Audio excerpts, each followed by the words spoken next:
오래전에 어떤 분에게 그런 질문을 이렇게 받았던 적이 있습니다. 여성분들이 가지고 다니는 핸드백 있잖아요.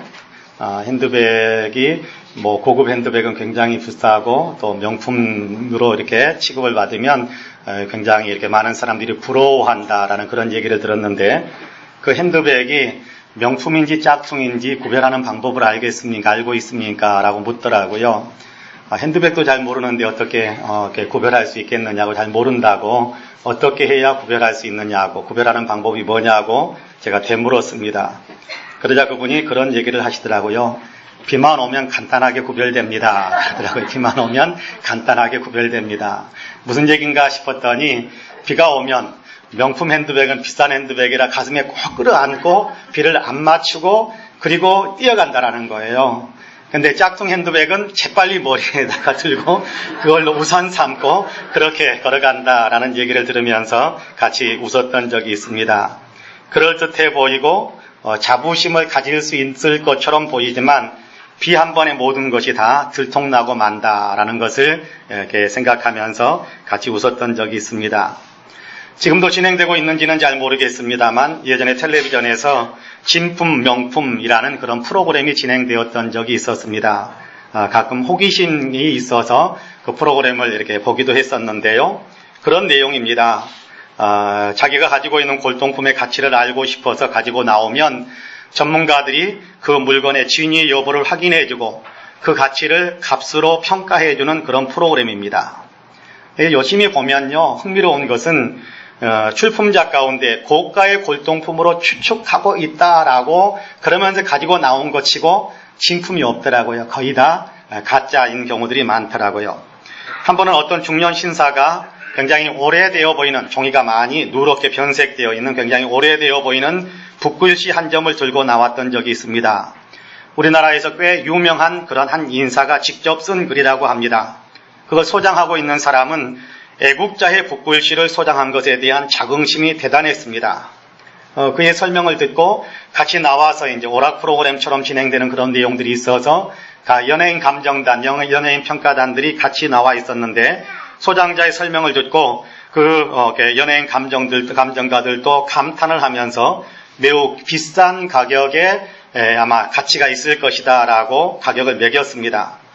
그 물건의 주인 역시 감정가를 1억 원은 좋게 넘을 것 같다라고 그렇게 기대를 하고 있었습니다. 이제 마지막으로 전문가들의 평가만 남았습니다. 숨을 죽이고 가격을 알려주는 전광판에 가격을 뜨게 되는데, 가격을 알려주는 전광판을 지켜보는데 거기에 단돈 500원이 적혀 있었습니다. 소장자의 얼굴이 뻘개지더니 금세 굉장히 딱딱하게 표정이 굳어버렸습니다. 가짜였던 겁니다. 소장자는 지금까지 가짜를 갖고서 그것이 대단한 것인 양 자부심을 갖고 위세를 떨며 자랑을 하고 있었던 겁니다.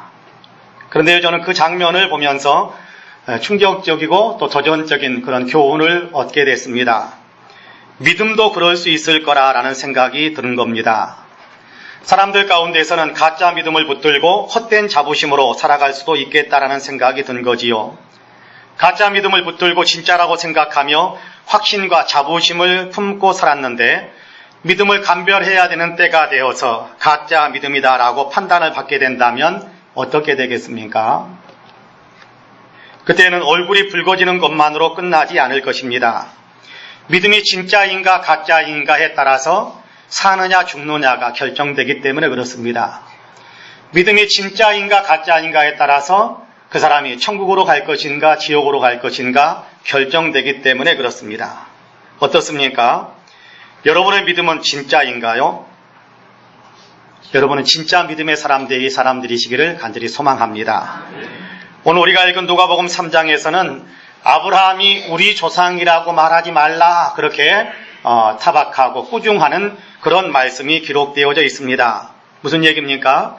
나는 아브라함의 자손이기 때문에 천국 갈 것이다 라고 생각하지 말라라는 얘기입니다. 아브라함의 자손이기 때문에 천국 갈 수 있는 것은 아니라는 얘기입니다. 유대인들은 자신들이 아브라함의 자손이기 때문에 당연히 하나님의 백성이고 하나님 나라의 주인공이 될 것이다 라는 그런 믿음을 갖고 있었습니다. 그런데 그것은 진짜 믿음이 아니라는 거예요. 진짜 천국 가게 하는 그런 믿음이 아니라는 것입니다. 그게 아니라는 거예요. 아브라함의 후손이기 때문에 하나님의 진노를 피할 수 있다는 믿음은 가짜라는 것입니다.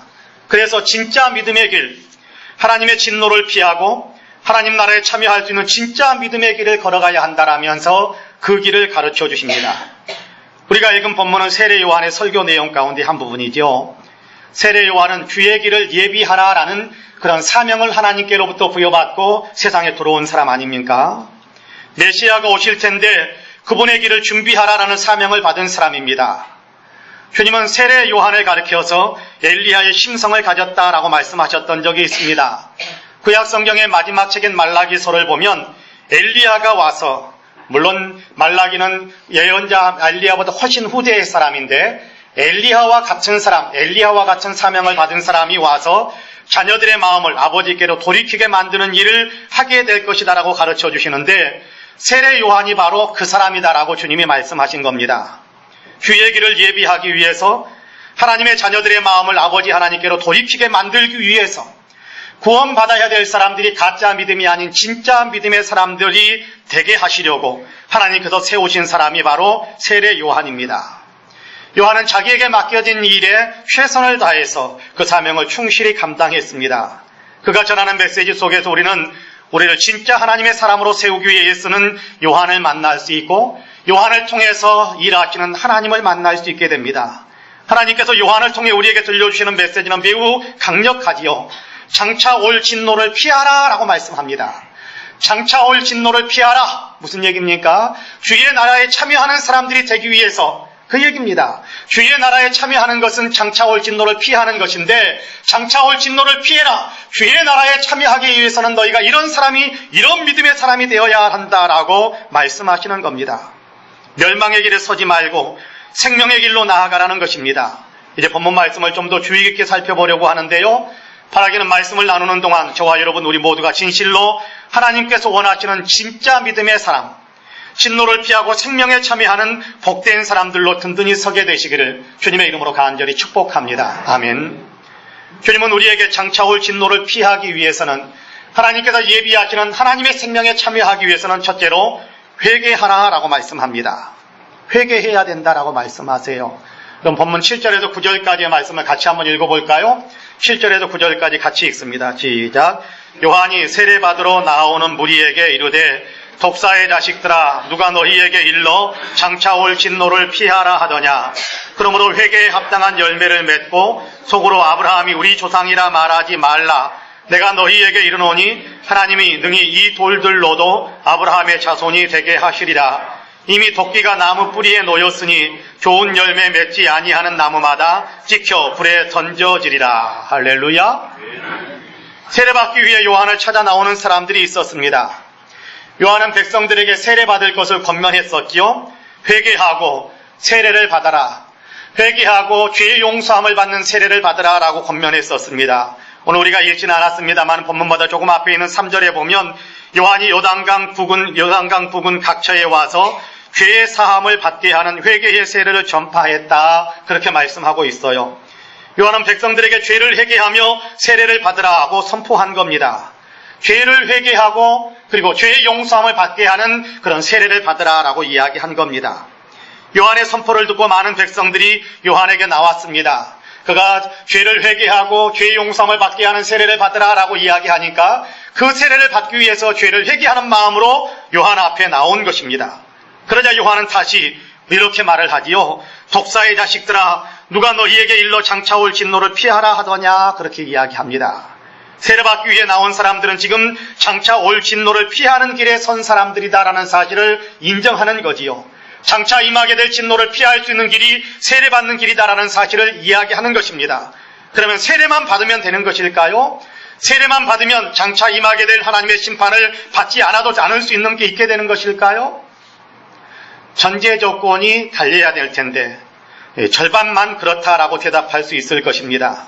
조금 전에 읽어드렸던 3절 말씀에 의하면 세례는 죄의 사함을 받게 하는 회개의 세례를 이야기하고 있습니다. 그러므로 회개하면서 세례를 받는다면 그 세례는 하나님의 심판을 피할 수 있는 길이 됩니다.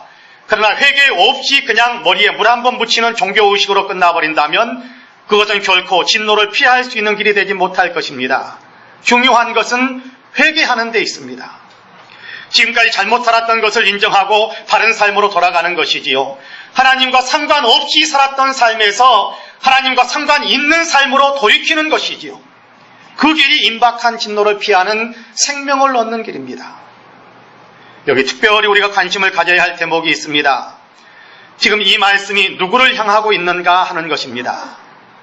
누구에게 이 말씀을 하고 있는 것인가, 어떤 사람들에게 회개하라라고 외치는 그 회개의 메시지를 증거하고 있는가라는 것입니다. 요한을 통해 하나님은 지금 누구에게 말씀하시는 것 같습니까? 이방인들에게 하시는 말씀이 아닙니다. 이방 사람들에게 회개하라라고 요구하고 있는 것이 아니라 그런 얘기입니다. 누구에게 회개하라고, 누구에게 회개해 죄의 용서함을 받는 세례를 받으라고 말씀하시나요? 유대인들에게 말씀하고 있습니다. 유대인들에게 회개하라라고 말씀하십니다. 여러분, 유대인이 어떤 사람입니까?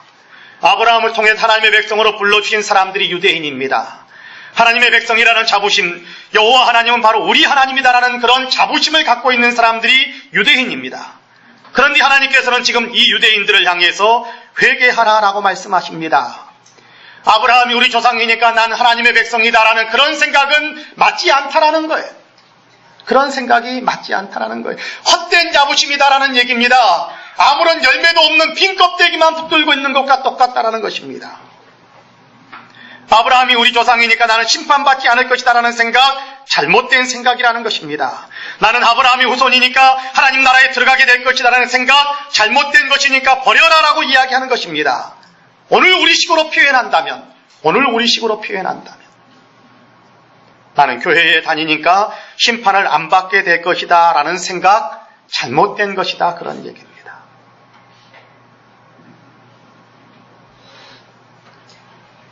교회에 다니니까 구원받는 것 아닙니다.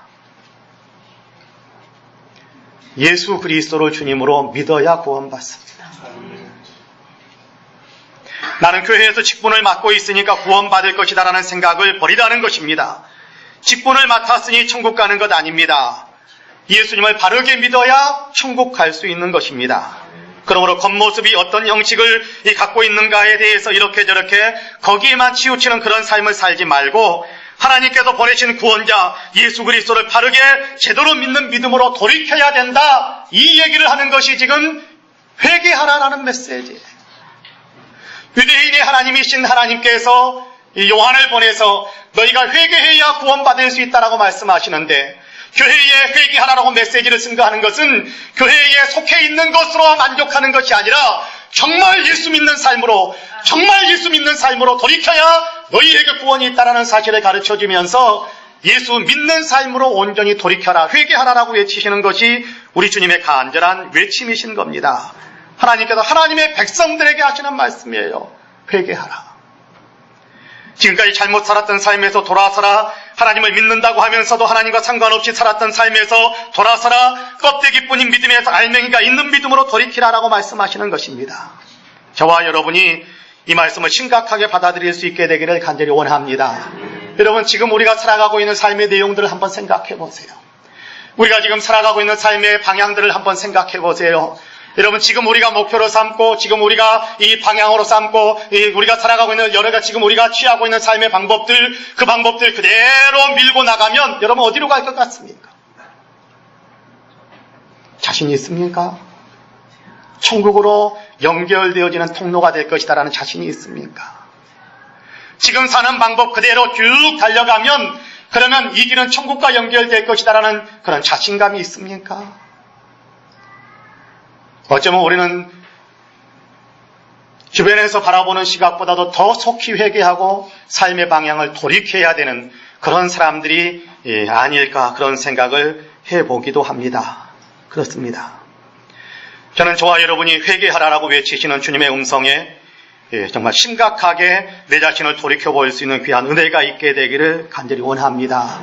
하나님의 진노가 다가오고 있는데 하나님께서 진노하시는 날, 심판하시는 날이 닥치기 전에 진짜 믿음의 사람으로 돌아서게 되기를 간절히 소망합니다. 마음에서부터, 껍데기가 아닌 마음 중심에서부터 진정으로 하나님의 은혜에 감사할 줄 알고, 하나님을 위해서 살 줄 알고, 하나님이 보내신 구세주 예수 그리스도를 진심으로 주님으로 믿는 그런 믿음의 결단이 새로워지기를 간절히 원합니다. 바라기는 저와 여러분 우리 모두가 진실로 마음에서부터 하나님 편으로 온전히 돌아서는 하나님께 더 가까이 가는 믿음의 돌이킴이 있게 되기를 주님의 이름으로 간절히 축복합니다. 아멘. 둘째로 있는 자리에서 바른 믿음의 삶을 살아야 한다라고 가르쳐 줍니다. 회개하라라고 말씀하시면서 회개에 합당한 열매를 맺으라 그렇게 이야기하지 않습니까? 회개에 합당한 열매를 맺어야 된다라고 이야기하는 겁니다.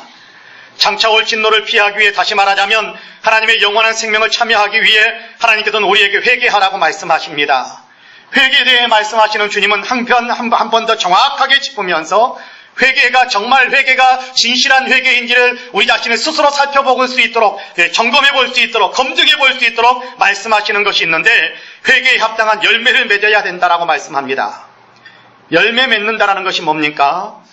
하나님께서 원하시는 열매를 맺는다라는 것은 하나님과의 바른 관계가 형성되어져 있다라는 사실을 입증하는 겁니다. 마음으로부터 참으로 회개했다라는 사실을 드러내는, 그래서 내가 이전과는 다른 삶을 살고 있다라는 그런 변화된 사실을 확실하게 보여주는 증거가 열매입니다. 말로만 회개했다고 하는 것은 신뢰할 수 없는 일이다라는 것이지요. 변화된 행동이 있어야 진짜 회개한 것으로 인정받게 된다라는 사실을 말씀하시는 것입니다. 예수님은 우리에게 그런 말씀을 하셨죠. 열매로 그 나무를 알 수 있다. 좋은 열매인가 나쁜 열매인가, 좋은 나무인가 나쁜 나무인가는 열매를 보면 안다. 무슨 나무인가 열매를 보면 안다. 회개했는가 열매를 보면 안다. 그렇게 말씀하시는 거예요. 진짜 회개했는지 아니면 회개한 척하는 것인지를 알 수 있게 해주는 것이 회개의 열매입니다. 회개의 열매가 있으면 회개한 것이요, 회개의 열매가 없으면 회개하지 않은 것입니다. 요한을 통해 주님이 이렇게 회개에 합당한 열매를 맺으라고 말씀하시자 백성들은 그러면 우리는 지금 어떻게 해야 합니까? 어떻게 살아야 됩니까? 라고 요한에게 묻습니다. 그에 대한 요한의 구체적인 가르침들이 있는데요. 정말 우리가 회개했는지, 정말 회개에 합당한 열매를 맺고 있는지 스스로 점검해 볼 수 있게 하시는 귀한 교훈입니다. 보면 10절에서 14절까지의 말씀인데요. 같이 한번 읽겠습니다. 같이 읽습니다. 시작. 무리가 물어 이르되 그러면 우리가 무엇을 하리이까? 대답하여 이르되 옷 두 벌 있는 자는 옷 없는 자에게 나눠줄 것이요 먹을 것이 있는 자도 그렇게 할 것이니라 하고, 세리들도 세례를 받고자 하여 와서 이르되 선생이여 우리는 무엇을 하리이까 하며 이르되 부과된 것 외에는 거두지 말라 하고, 군인들도 물어 이르되 우리는 무엇을 하리이까 하며 이르되 사람에게서 강탈하지 말며 거짓으로 고발하지 말고 받는 급료를 족한 줄로 알라 하니라. 할렐루야. 무리들이 우리가 어떻게 살아야 진정한 회개한 사람의 삶입니까? 라고 묻자 요한은 그렇게 대답을 해줍니다. 옷 두 벌 있는 사람은 헐벗은 사람에게 한 벌 나눠주고, 먹을 것이 잉여로 쌓여있는 사람은 굶주린 사람에게 나누어 주어야 한다. 자비를 베푸는 삶을 살아야 된다라고 이야기합니다. 이 세례를 받기 위해서 나온 세리들도 있었습니다. 그래서 세리들이 이야기하지 우리는 그러면 어떻게 해야 됩니까? 라고 묻자 세리들에게 부과된 세금만 거두라 라고 이야기합니다. 세금을 거두면 안 된다라고 이야기하지 않았습니다. 너희가 세리의 역할을 하고 있는데 세리의 역할을 당장 때려치워라 그렇게 이야기하는 것도 아니었습니다. 부과된 세금 그 이상을 거두어들이지 말라라고 이야기합니다. 무슨 얘기입니까? 정의롭게 살아라라고 이야기하는 거지요. 공의롭게 살라라고 하는 얘기입니다. 해야 될 일을 하고 하지 말아야 될 일을 하지 말아야 된다라고 이야기하는 겁니다. 당시 세리들은 부과된 세금보다 더 많은 것을 거두어서 자기들의 이속을 챙기는 것으로 널리 알려져 있었습니다. 그러나 이제 정말 세례를 받는 사람, 회개한 사람은 자기 이속을 챙기려고 정당한 것 이상을 착취해서는 안 된다라고 말씀하고 있습니다. 그것이 회개한 사람이 맺어야 될 열매, 그 열매가 있어야 진짜 회개한 사람이다라고 이야기하는 것이지요. 군인들이 와서 우리는 어떻게 해야 됩니까? 묻습니다. 여기 군인들은 로마 군인들이 아닙니다. 이방 사람이 아닙니다. 유대인들로서 헤롯의 군대에 들어간 사람들을 가리킵니다. 식민지하에서는 군인들이 득세하곤 하지요. 이들은 정부에서 받는 급료보다 더 많은 것을 갖고 싶어서 자기들이 갖고 있는 그 힘을 이용해서 백성들을 수탈하고 착취하고 이 위협을 하고 협박을 하고 고발하겠다라고 이야기하고 그러면서 그들에게 있는 것을 강탈하곤 했습니다. 이런 사람들에게 주님은 당장 군인의 길을 벗어나라, 당장 군인의 신분을 벗어라, 그렇게 이야기하지는 않았습니다. 군인의 신분을 계속 유지할지라도 백성들을 수탈하지 말고 받는 바 급료가 있으니까 그것을 족하게 여기며 거기에 만족하면서 살아라라고 이야기합니다. 불의한 사회 구조 속에 있으니까 불의한 사회를 속히 떠나버려라, 그렇게 이야기하는 것이 아니었어요. 불의한 사회 구조 속에 살고 있지만 똑같이 불의해지지 말고, 불의한 사회니까 다른 곳으로 도망가려고 하지도 말고 있는 자리에서 정의를 행하면서, 있는 자리에서 정의롭게 공의롭게 선을 행하면서 다른 사람들을 배려하고 사랑하면서 주님의 마음을 가지고 사는 것이 회개에 합당한 열매를 맺는 길이다라고 가르쳐주는 것입니다. 그렇습니다. 하나님의 사람이라는 분명한 증거가 나타나야 됩니다. 세상 속에서 살아가지만 그러나 세상의 가치대로 사는 것이 아니라 하나님의 가치대로 사는 것이 그것이 회개에 합당한 열매를 맺는 일입니다. 하나님의 뜻을 실천하는 분명한 삶의 열매가 나타나야 된다는 것이지요. 이것이 회개의 열매인 것입니다. 군대에서 목회하는 분을 군목이라고 부릅니다. 어느 군목의 간증입니다. 군목으로 임관이 되어서 군인교회에 새로 부임을 했습니다. 그 부대의 사단장이 자기도 예수 믿는 사람이라며, 목사님, 제가 사단장으로서 그 목사님 부대 안에서 목회하시는데 뭘 도와드릴 수 있을까요? 도와드릴 일이 뭐가 있겠습니까? 라고 물었습니다. 그러자 목사님이, 장군님, 그러면 주일날 교회에 나오실 때 장군 예복을 정장으로 차려입고 나오십시오.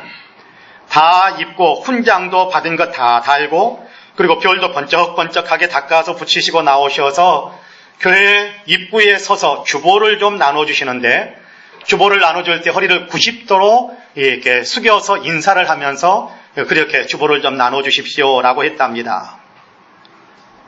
여러분, 이건 군대 장군으로서는 상상할 수 없는 일입니다. 장군은요, 어마어마한 사람입니다. 장군은요, 더군다나 사단장이면 그 부대 나에 대해서 대장인데 누구에게 고개를 숙이겠습니까? 그럼에도 장군은 목사님 말대로 주일마다 교회 앞에 서서 장군의 예복을 차려입고, 병사들이 나오면, 일반 사병들이죠. 1등병, 2등병 이런 사람들이죠. 병사들이 나오면 허리를 완전히 90도로 굽혀서 인사를 하며 주보를 나누어줬습니다. 이렇게 그렇게 장군이 사병들에게 90도로 절을 하면서 주보를 나누어 주면서 어서 오십시오, 어서 오세요 라면서 인사를 하니까 그 부대의 병사들 사이에 대단한 소문이 났습니다. 야, 장군 인사 한번 받으러 가자. 그런 소문이 돌고 사람들이 옆에 또 그렇게 쭉 이렇게 이야기하기도 하고, 그래서 장군이 이렇게 인사하고 있는, 주보를 나눠주면서 인사하고 있는 교회로 사람들이 수없이 몰려오게 되었답니다. 90도로 절하는 장군, 그렇죠? 그 장군을 보기 위해서라도 한 번도 교회에 발 들여보지도 않았던 사람들이 와가지고 장군의 90도 인사를 받고 주보를 받아서 예배당 안으로 들어가서 그 교회가 크게 부흥했다라는 그런 간증을 들은 적이 있습니다. 여러분, 장군이 어떻게 사병에게 90도 허리를 숙여가며 절을 할 수 있었을까요?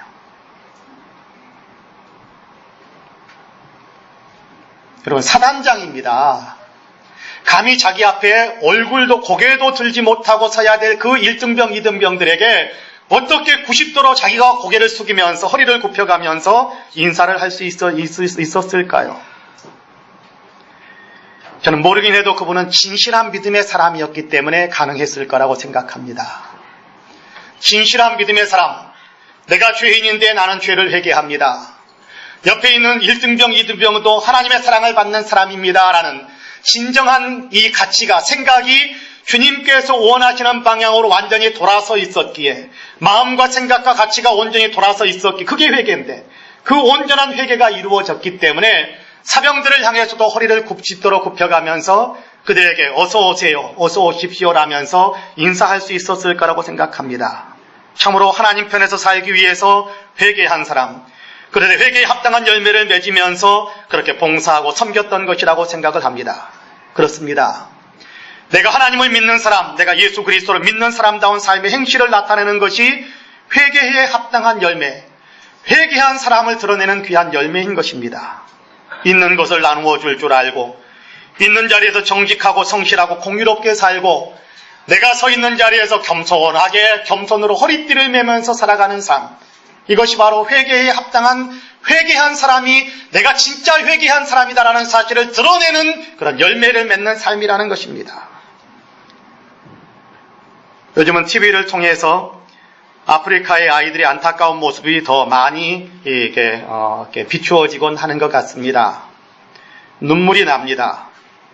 한 달에 15,000원만 있으면 저렇게 굶주리지 않아도 될 텐데, 한 달에 3만 원만 있으면 저렇게 아사 위기에 처해 있는 저렇게 삐쩍 마른 아이들이 27명이 한 달에 3만 원만 있으면 그 27명이 한 달을 살 수 있다는데, 누군가가 그렇게 후원을 해주기만 하면 아이들이 굶어 죽는 것을 면할 수 있다는데, 그들을 위해 후원금을 보내는 것도 하나님의 사람임을 나타내는 열매다라는 생각을 해봅니다.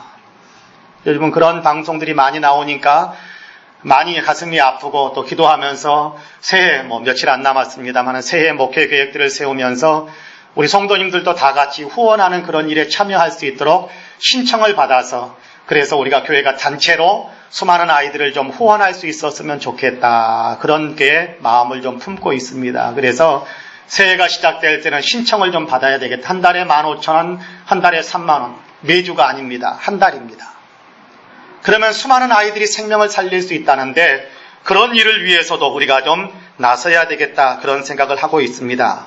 새해 광고가 되면 여러분들도 적극적으로 참여해서 정기적인 후원자로 그렇게 참여해 주시면 좋겠습니다. 그렇습니다. 삶에서 구체적으로 자비를 베풀고 정의를 행하며 살아가는 것이 열매 맺는 삶입니다.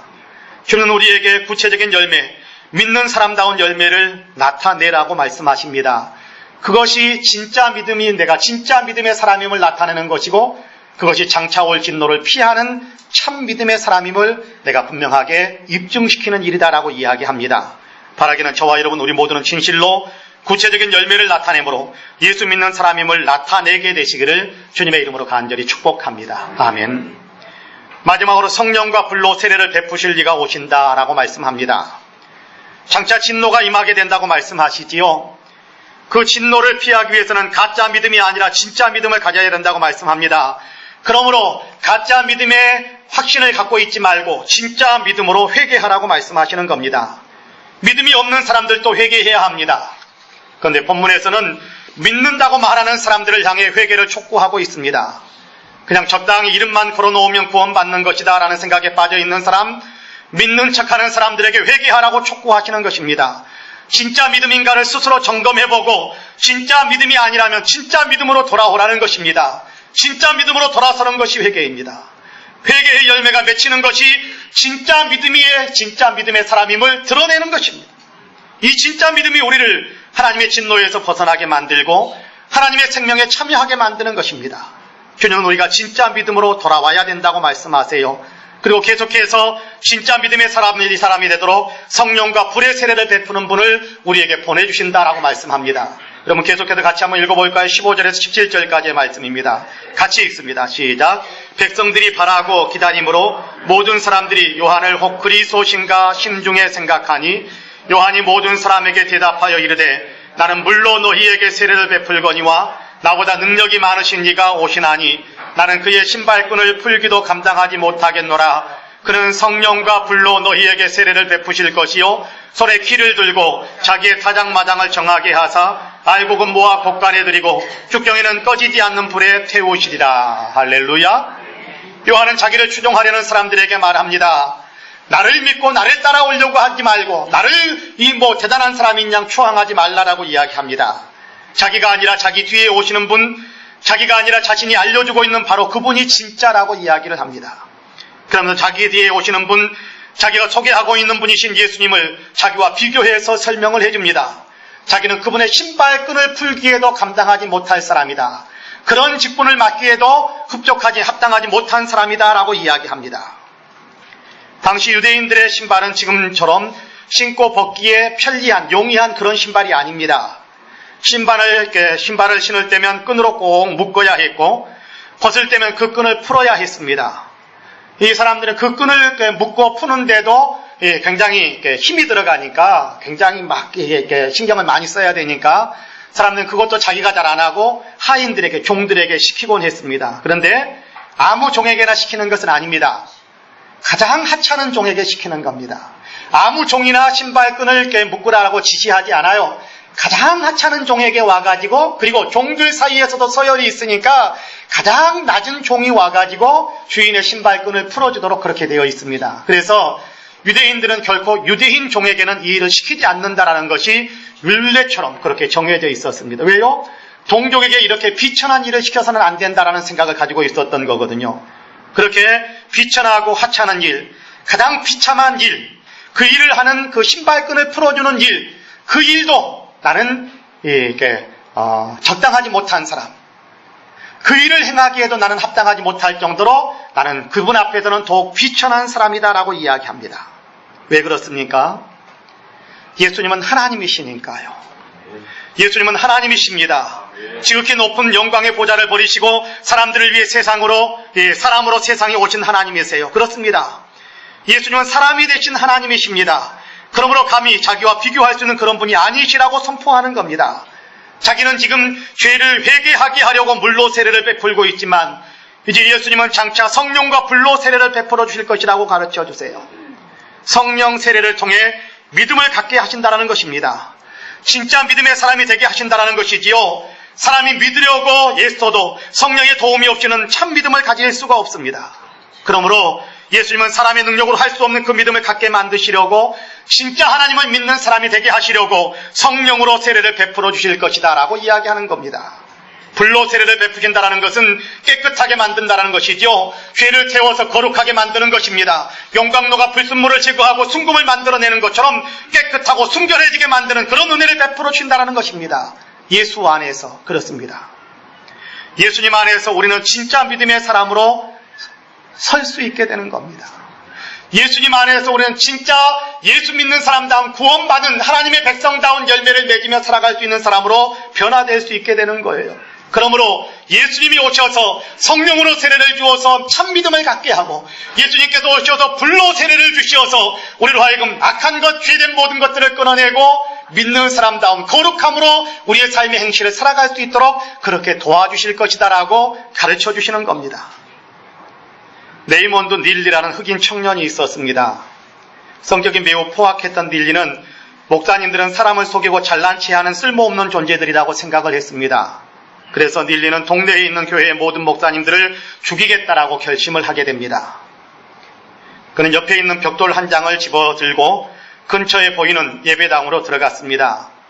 마침 예배 시간이어서 목사님이 혼자 있는 것이 아니라 성도들과 같이 있었기 때문에 그때 그는 그 일을 도모할 수가 없었습니다. 예배가 끝나면 목사님이 혼자 남겠지라는 기대감을 가지고 자기는 예배드리고 있는 성도님들과 함께 회중석에 나란히 앉았습니다. 믿음이 없는 사람인데도 믿는 사람인 채 하면서 예배에 참석하고 있었습니다. 닐리는 어쩔 수 없이 목사님이 이야기하는 설교를 듣게 되었는데 그 설교를 듣는 가운데 놀라운 일이 일어났습니다. 릴리의 마음을 성령님께서 어루만져 주시니까 그는 그날 회심을 하고 예수님을 영접하는 역사가 일어난 것입니다. 몇 년 뒤에 닐리는 선한 사마리아인이라는 별명을 가진 훌륭한 목사님이 되어서 시카고 카운티 병원을 세웠고 그곳에서 돈이 없어서 치료를 받지 못하는 수많은 사람들에게 치료를 베풀어주고 복음을 전하는 보람된 일을 하게 되었습니다. 닐리 목사님은 자신이 하는 여러 가지 일들을 힘들거나 또는 예전에 악하게 살면서 자기가 누렸던 어떤 그런 것들에 대한 추억이 떠오르게 될 때면 그런 생각들이 자기에게 밀려들 때면 자신이 예배당에 들고 들어갔던 바로 그 벽돌을 바라보면서 자신을 변화시켜 주신 하나님의 은혜를 생각하곤 했다고 합니다. 그 벽돌은 닐리 목사님이 죽고 난 뒤 장례식 때에도 진열이 되었는데 그 사연을 들은 사람들은 모두 다 말할 수 없는 깊은 감동을 받기도 했다고 합니다. 그렇습니다. 주님은 성령과 불로 세례를 베푸십니다. 우리를 변화시켜 주시는 주님이세요. 주님은 우리를 진짜 믿음의 사람이 되게 만드십니다. 그 일을 위해서 오셨어요. 주님은 우리를 죄에서 벗어나 믿는 사람다운 열매를 맺으며 살아갈 수 있도록 만들어주시는 분이십니다. 그 일을 위해서 예수님이 오셨어요. 예수님을 우리의 마음속에 온전히 모셔드리면 예수님을 정말 우리 마음에서 믿는 믿음의 구주로 우리가 받아들이기만 하면 예수님은 우리 안에서 성령의 세례를 베푸시고 예수님은 우리 안에서 정말 불의 세례를 베푸시면서 우리가 참 믿음의 사람으로, 진짜 믿음의 사람으로, 그리고 열매 맺는 믿음의 사람으로 살아갈 수 있도록 도와주십니다. 믿으시기를 바랍니다.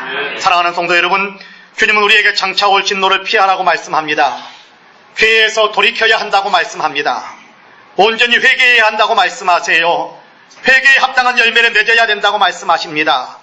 우리 힘으로 온전히 할 수 없음을 아시기에 하나님께서는 예수님을 보내주셨습니다. 예수 안에서 성령과 불의 세례를 베풀어 주십니다. 진짜 믿음을 가질 수 있도록 은혜를 베푸시고 우리의 죄성을 제거하시며 오로지 하나님께서 기뻐하시는 삶을 살아갈 수 있도록 은혜를 베풀어 주십니다. 예수님 안에서. 그렇습니다. 예수 그리스도를 믿는 믿음 안에서 우리는 하나님의 진노를 피할 수 있습니다. 그렇습니다. 예수 믿는 믿음 안에서 하나님의 진노를 피할 수 있어요. 하나님의 진노를 피할 수 있는 길은 예수 믿는 데 있습니다. 예수 그리스도를 믿으시되 진짜로 믿으시기 바랍니다. 진짜로 믿으시기 바랍니다. 가짜 믿음이 아닌 진짜 믿음을 갖게 되기를 원합니다. 예수님을 내 인생의 주님으로 영접해드리고 그분이 주시는 가르침, 그분이 주시는 성령의 감동을 따라 오늘도 진실하게 순종하는 믿음의 삶을 살아가시기를 간절히 원합니다. 그러면 하나님의 칭찬과 상급이 있을 것입니다. 바라기는 저와 여러분 우리 모두는 진실로 믿는 척하거나 이름만 걸어놓는 가짜 믿음의 사람이 아니라 오로지 예수 그리스도를 의지하고 그분을 따르는 삶을 살아가심으로 진짜 믿음의 사람들로 든든히 서게 되시기를 주님의 이름으로 간절히 축복합니다. 아멘. 기도하시겠습니다. 주님, 돌이켜보면 우리의 믿음은 위선과 형식에 얽매여 있었던 것은 아닌가 돌아봅니다. 하나님께서는 우리를 참 믿음으로 불러주셨는데 믿음의 연륜이 오래되어져 가면서 어느덧 껍데기만 남고 알맹이는 빠져버린 채